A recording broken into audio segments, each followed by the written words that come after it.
अस्सलाम दोस्तों, इनसाइड पे मौजूद फ़खर में खुशामदीद। साजिशी बयानिया कैसे बना, सबूत हाथ लग गए हैं, किसने किसको क्या हदायत दी, सब कुछ मंजर आम पर आने वाला है। साजिश का ढोल पीटने वाले खुद सबसे बड़े साजिशी निकले और इस सारी सूरत हाल पर ये कैसे ये तमाम चीज़ें आश्कार हुई हैं, कौन से सबूत किसके हाथ लग गए और किस तरीके से ये तमाम साजिशी बयानिया घड़ा गया और इसके अंदर कौन कौन मुलव्वस था, इस सारी सूरत हाल पर आपके साथ बात करूँगा। बड़ी ही तहलका खेज़ इन्फॉर्मेशन है जो आपके साथ शेयर करूंगा, लेकिन उससे पहले बात करते हैं जनाब आज होने वाले एक अहम तरीन फ़ैसले की जो आज किसी भी वक्त सामने आ सकता है। और दो ऐसे मुकदमात हैं जो पाकिस्तान की सियासी तारीख़ के अंदर एक नई हलचल मचा सकते हैं और दोनों का ताल्लुक मुनहरफ अरकान से मुतल्लिक है। सुप्रीम कोर्ट ऑफ पाकिस्तान आज मुमकिन तौर पर मुनहरफ अरकान के हवाले से सदारती रेफरेंस की समाअत को मुकम्मल कर सकता है, जहाँ पर अटॉर्नी जनरल ने अपने कंक्लूडिंग रिमार्क्स देने हैं। और इसके साथ साथ मुस्लिम लीग नून की तरफ से जो वकील हैं मखदूम अहमद खान साहब, वो भी आज मुमकिन तौर पर अपने तहरीरी दलाइल जो है वो अदालत उज़्मा के सामने सबमिट करा देंगे, जिसके बाद इस फैसले को महफूज कर लिया जाएगा और शायद कल या परसों इस फैसले का बाज़ाब्ता तौर पर ऐलान भी किया जा सकता है। क्योंकि कल जो समाअत हुई थी सुप्रीम कोर्ट ऑफ पाकिस्तान में, उसमें अदालत उज़्मा ने इस बारे में ज़रा तशवीश का इजहार किया था और उनका ये कहना था कि हम इस मुकदमे की समाअत को मुकम्मल करना चाहते हैं और आज ही इस मुकदमे की समाअत को मुकम्मल करना चाहते हैं, क्योंकि इसका ताल्लुक इस वक्त सियासी हालात से जुड़ा हुआ है और इसको गैर ज़रूरी तौर पर तूल देने का मकसद ये है कि हम अदालत के हवाले से जो क़यास आराइयाँ इस वक्त मीडिया पर और सोशल मीडिया पर की जा रही हैं उनका तदारुक किया जा सके। क्योंकि अगर अदालत ज़्यादा देर तक मुकदमे की समाअत भी करती है तो फिर यह इल्ज़ाम आ जाता है कि जनाब 12 बजे तक आप फ़लाँ मुकदमे के लिए अदालतें खोल सकते थे, हमारे लिए लेट नहीं बैठ सकते थे। बल्कि अदालत उज़्मा की तरफ से जो एडिशनल अटॉर्नी जनरल हैं उनको ये हदायत की गई कि आप पता करें अटॉर्नी जनरल उश्तर सौफ अली खान साहब से कि वो लाहौर से कब तक पहुंचेंगे इस्लामाबाद, क्योंकि अगर वो 3 बजे तक भी इस्लामाबाद पहुंच जाते हैं, सुप्रीम कोर्ट के सामने पेश हो जाते हैं, तो हम उनके दलाइल सुनने के बाद ही अदालत को बर्खास्त करेंगे। लेकिन एडिशनल अटॉर्नी जनरल ने कहा कि उनको आने में ताख़ीर हो जाएगी, जिसके ऊपर अदालत उज़्मा ने ज़रा थोड़ा सा इस पर इजहार किया कि जो अटॉर्नी जनरल हैं उनकी तरफ से ख़ुद इस बात का इजहार किया गया था कि वो पीर को दलाइल देंगे और ताकि इस मुकदमे को आगे चलाया जा सके। दूसरी जानिब उन्होंने इस बात पर भी जो है अफसोस का इजहार किया कि सीनियर तरीन वकील हैं मखदूम अहमद खान साहब और वो बैरून मुल्क चले गए और उनको पता था कि इस मुकदमे की क्या हसासियत है, लेकिन उन्होंने भी जो रवायात हैं उसके बरखिलाफ़ तहरीरी जो दलाइल हैं वो जमा करा सकते थे ताकि हम इस मुकदमे को निपटा सकते। और उनके जो जूनियर हैं उनकी तरफ से भी अदालत उज़्मा को इस बात का इजहार किया गया कि जनाब वो भी अपने जो दलाइल हैं वो देंगे आपके पास। 19 मई को उनका कहना था कि वो वापस आ जाएंगे, लेकिन अदालत ने कहा कि जनाब उनसे कहें कि तहरीरी दलाइल सबमिट करें। अब यहाँ पर जो नुक्ता है वो बहुत ज़्यादा इंपॉर्टेंस का हामिल है, क्योंकि ये दो शख्सियात जिनकी तरफ से अदालत में दलाइल दिए जाने हैं, इन दोनों ने, इसमें से एक ने हुकूमत को यानी अटॉर्नी जनरल ऑफ पाकिस्तान ने हुकूमत वक्त को रिप्रेजेंट करना है, जबकि मखदूम अहमद खान साहब ने रिप्रेजेंट करना है मुस्लिम लीग नून को। और इस मुनहरफ अरकान के फैसले का जो फेट है उसका ताल्लुक भी मुस्लिम लीग नून से ही जाके जुड़ता है कि मुनहरफ अरकान के हवाले से जो सदारती रेफरेंस है और इलेक्शन कमीशन में चलने वाला जो केस है, इन दोनों का ताल्लुक आकर इस वक्त हुकूमत से जुड़ता है, क्योंकि हुकूमत इस वक्त दबाव का शिकार है। इमरान खान साहब हुकूमत पर दबाव डाल रहे हैं कि वो अर्ली इलेक्शंस कराएं और पंजाब के अंदर तो एक बिल्कुल बहरानी सूरत हाल है। इस सूरत हाल में अगर मुनहरफ अरकान के हवाले से इलेक्शन कमीशन का भी हत्ता फैसला अगर मुस्लिम लीग नून के ख़िलाफ़ आ जाता है और वो जो अरकान जिन्होंने मुस्लिम लीग नून के उम्मीदवार हमजा शहबाज साहब को वोट दिए थे उनको अगर मुनहरफ अरकान डिक्लेयर करते हुए अदालत उनको डी सीट भी कर देती है इलेक्शन कमीशन, तब भी पंजाब के अंदर तो सूरत हाल ख़राब हो सकती है, क्योंकि उसके नतीजे में हमजा शहबाज साहब अक्सरियत खो देंगे और अक्सरियत खो देने का मतलब यह है कि वो एतमाद का वोट नहीं ले पाएंगे। अगरचे परवेज़ इलाही साहब भी एतमाद का वोट नहीं ले पाएंगे क्योंकि वो सीटें जो 22 सीटें हैं वो खाली हो जाएंगी। तो इसका मतलब यह है कि पंजाब के अंदर कम से कम नए इंतखाबात या पंजाब असम्बली के डिज़ोल्व होने या यहाँ पर गवर्नर राज नाफज होने के इम्कानात बढ़ते चले जा रहे हैं। लिहाजा मुस्लिम लीग नून ये चाहती है कि इस मामले को ज़्यादा से ज़्यादा इल्तवा में रखा जाए, इसको तूल दिया जाए, ताकि इस दौरान कुछ पोलिटिकल डेवलपमेंट्स इस तरह की हो जाएँ कि उनको किसी न किसी लेवल पर कुशन मिल जाए। और इस सिलसिले में कुछ इस किस्म की खबरें भी गर्म है। कल चूँकि परवेज़ इलाही साहब का वॉइस ऑफ अमेरिका को एक इंटरव्यू आया जिसमें अगरचे उन्होंने मुस्लिम लीग नून पर तनकीद की है, लेकिन इस किस्म की खबरें आ रही हैं कि ये जो मोनस इलाही साहब हैं और चौधरी सालक हुसैन साहब हैं, दोनों इस वक्त मुख्तलिफ कैंप्स में मौजूद हैं। यानी सालक हुसैन साहब इस वक्त हुकूमती कैंप में मौजूद हैं, उनके साथ तारिक बशीर चीमा साहब मौजूद हैं। मोनस इलाही साहब और परवेज़ इलाही साहब इस वक्त इमरान खान साहब के कैंप में मौजूद हैं। ख़बरें इस किस्म की भी हैं कि ये दोनों असहाब जो हैं, यानी सालक साहब और मोनस साहब, इन दोनों के दरमियान जो इख्तलाफात थे वो अब ख़त्म हो रहे हैं और मुमकिन तौर पर हुकूमती इत्तेहाद में वापसी हो सकती है परवेज़ इलाही साहब की। ये खबरें चल रही हैं। अब या तो ये हो सकता है कि अगर सुलह हो गई है तो सालक साहब और तारिक बशीर चीमा साहब ये चले जाएं इमरान खान साहब के कैंप में, क्योंकि अगर ये चले जाते हैं, 2 वोट यहाँ से निकल जाते हैं, तो फिर मरकज़ में जो है शहबाज शरीफ साहब, उनकी हुकूमत को ख़तरात लाहक हो सकते हैं। और अगर ये 2 यहाँ से आ जाएँ तो इमरान खान साहब अपने वाहद इत्तेहादी से महरूम हो सकते हैं। और ये अभी एक ज़रा ट्रिकी सिचुएशन है। ख़बरें हैं इस हवाले से कि इस किस्म की कुछ डेवलपमेंट्स हो रही हैं, लेकिन अभी तक कन्फर्मेशन इस हवाले से मौजूद नहीं है। हाँ, अलबत्ता ये ज़रूर है कि अगर 25 अरकान या 22 अरकान जिनके खिलाफ रेफरेंस खुद परवेज़ इलाही साहब ने इलेक्शन कमीशन में भेजा है, अगर वहाँ से फ़ैसला आ जाता है तो फिर इधर खासी मुश्किलात हो जाती हैं। यही वजह है कि मुस्लिम लीग नून इस मामले को खींच रही है, इल्तवा में डाल रही है, ताकि हतमी तौर पर इसका कोई फ़ैसला ना आ सके। क्योंकि हुकूमत भी, यानी मुस्लिम लीग नून भी, शहबाज शरीफ साहब भी और नवाज शरीफ साहब भी अब इस मामले पर ज़रा संजीदगी से गौर व फिक्र कर रहे हैं कि हमने करना क्या है। हमने हुकूमत चलानी है, और अगर हुकूमत चलानी है तो कैसे चलानी है, और अगर हमने इलेक्शंस में जाना है तो किस तरीके से जाना है और कब तक जाना है। और इसके लिए कल भी एक इजलास तलब किया गया है शहबाज शरीफ साहब की तरफ से,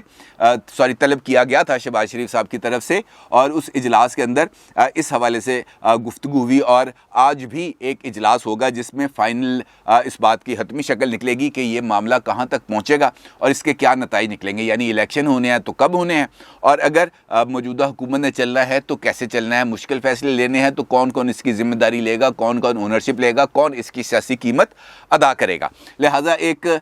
ऐसी सिचुएशन है जहाँ पर किसी भी लम्हे कुछ भी हो सकता है। और अगर सुप्रीम कोर्ट का फ़ैसला सदारती रेफरेंस पर मुनहरफ अरकान के ख़िलाफ़ आ गया तो फिर भी हुकूमत के लिए मुश्किल है, और अगर इलेक्शन कमीशन के ज़रिए फ़ैसला आ गया तब भी हुकूमत के लिए मुश्किल है। लिहाजा आने वाले दिन इस हवाले से बहुत ज़्यादा इंपॉर्टेंस के हामिल है। दूसरी जानिब इमरान खान साहब हैं जिन्होंने कल सवाबी में जलसे से ख़िताब किया, और उस जलसे में भी बुनियादी तौर पर उन्होंने अपने मौक़िफ़ के ऊपर ही जमे रहने का इजहार किया। अगरचे उनके ख़िताब में कोई नई बात नहीं थी, पुरानी वही साजिश की बात, कत्ल की बात और इस किस्म की बातें थीं, लेकिन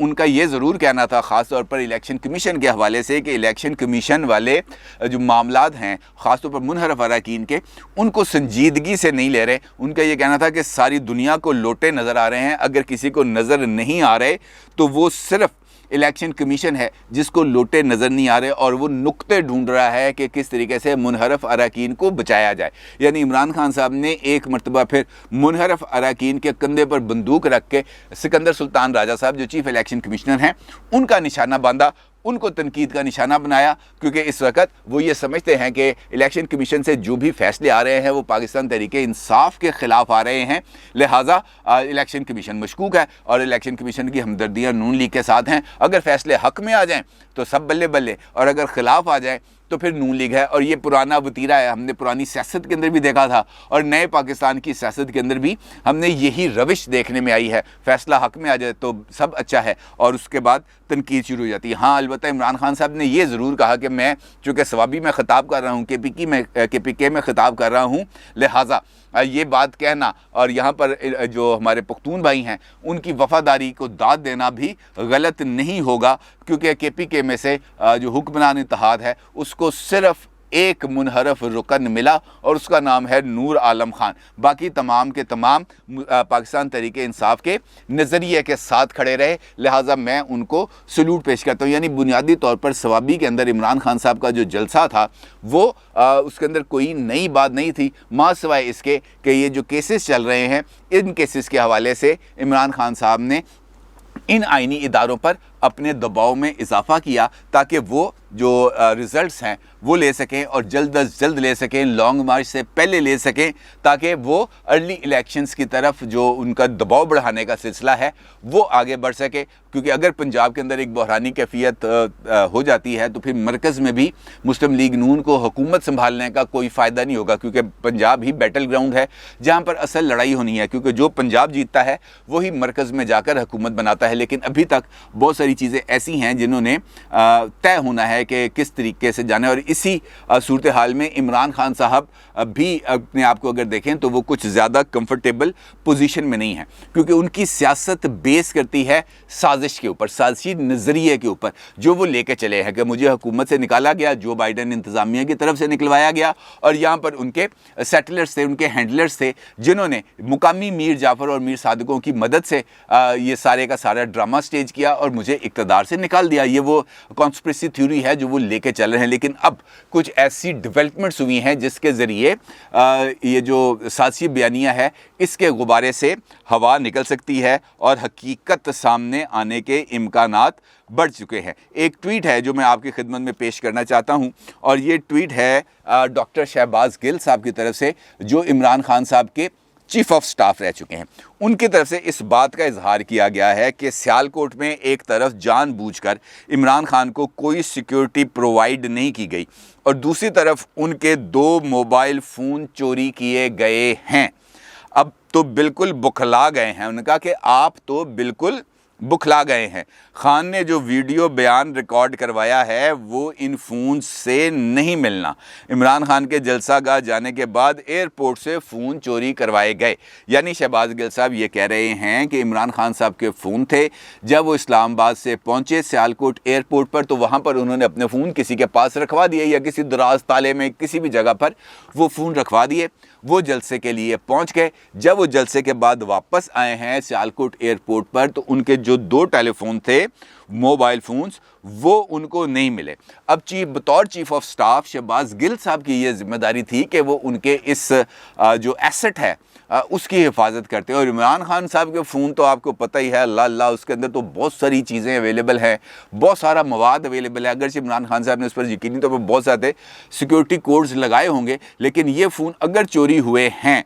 तो फिर इसका मतलब यह है कि वो फ़ोन उनके हाथ लग गए हैं, जिनके लिए इन्होंने उनका लफ्ज़ इस्तेमाल किया कि आप तो बिल्कुल घबरा गए हैं। तो अब इसका मतलब यह है कि घबराने का टाइम इधर शुरू होने वाला है, क्योंकि उनके पास तो फ़ोन को डीकोड करने और उन फ़ोन्स का जायज़ा लेने के लिए बहुत सारे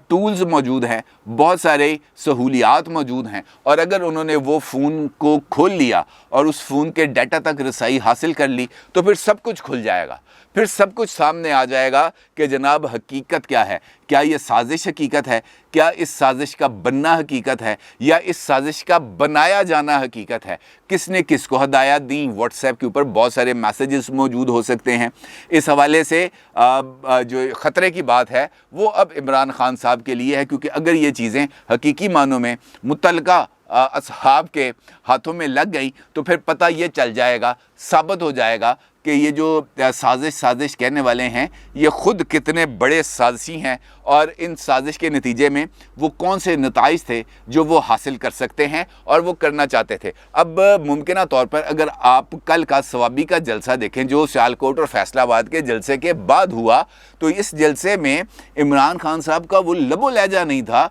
जो उनका सियालकोट में लबो लहजा था। जो अग्रेशन उनका सियालकोट में था वो अग्रेशन उनका सवाबी में नहीं था। तो क्या इस बात का इशारा नहीं है कि इमरान खान साहब को इस बात का